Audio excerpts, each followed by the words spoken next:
House will come to order. A couple of changes that would affect the state's dry cleaning businesses were overwhelmingly approved during Monday's House floor session.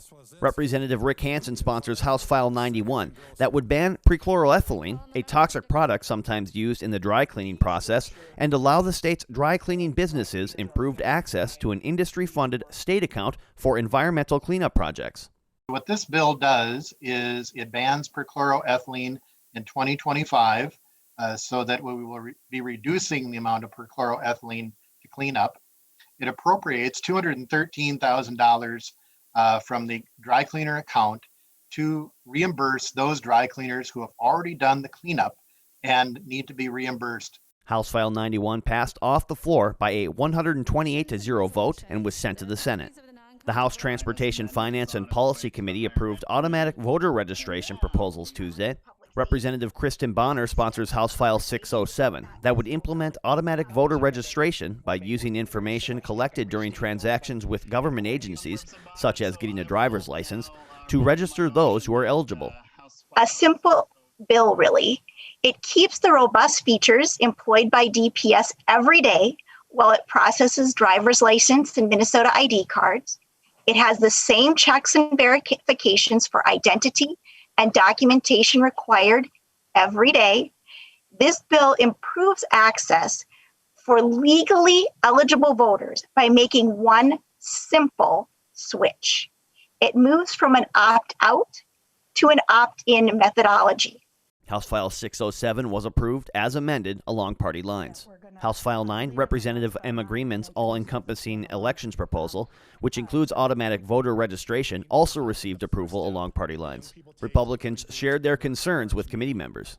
A testifier had suggested that we do already have one of the highest voter turnouts, but the true intent, I might suggest, is that it saves progressive groups time and effort and registering voters automatically for them.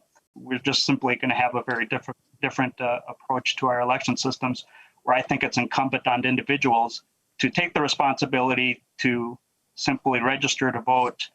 Is not too much to ask to make sure that voters understand the responsibility that comes with participating in our representative democracy. In a year where unusual is the norm, we may have witnessed the first time a giraffe made an appearance during a House hearing.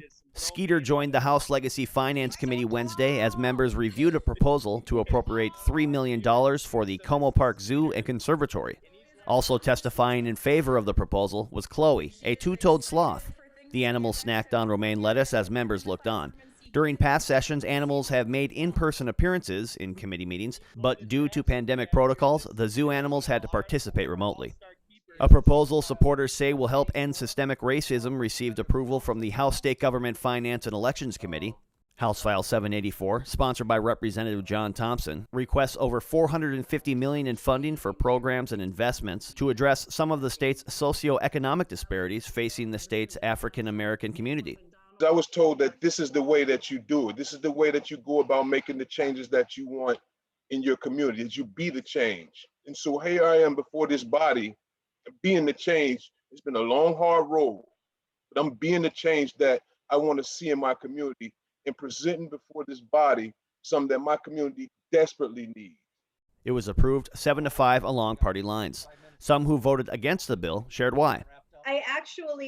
I think there's a lot of good stuff in this bill. I think that there's stuff that's notably absent from this bill, particularly on the policy side. This bill has, to Representative New Brindley's comment, no structure to it, no methodology on how the money would be used, where it would be used, for whom it would be used. The proposal's next stop is the House Judiciary, Finance, and Civil Law Committee.